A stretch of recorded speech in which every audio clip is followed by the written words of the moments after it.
মানুষকে এত ক্ষুদ্রার্থে নেবেন না। মানুষ এত বড় যে আপনি যদি মানুষ শব্দটি একবার উচ্চারণ করেন, যদি অন্তর থেকে করেন উচ্চারণ, যদি বোঝেন এবং উচ্চারণ করেন মানুষ, তো আপনি কাঁদবেন। আমি মানুষের পক্ষে, মানুষের সঙ্গে এবং মানুষের জন্যে। হ্যাঁ, মানুষের মুক্তির জন্য নিরঞ্জন মিছিল করত।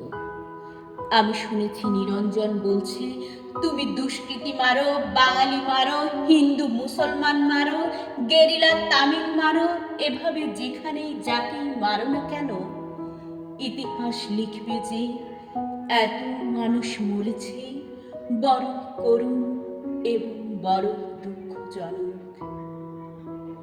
শক্তির সপক্ষে তুমি যার মৃত্যু উল্লেখ করে উল্লাস করো না কেন, মনে রেখো মানুষই মরছে।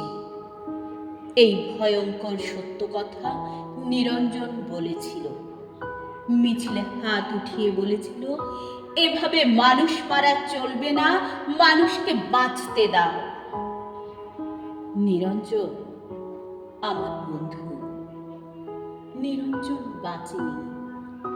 তার উদ্যত হাতে লেগেছিল মানুষের হাতে বানানো বন্দুকের গুলি, বুকেও লেগেছিল, যেখান থেকে মানুষ শব্দটি বড় পবিত্রতায় বেরিয়ে আসত।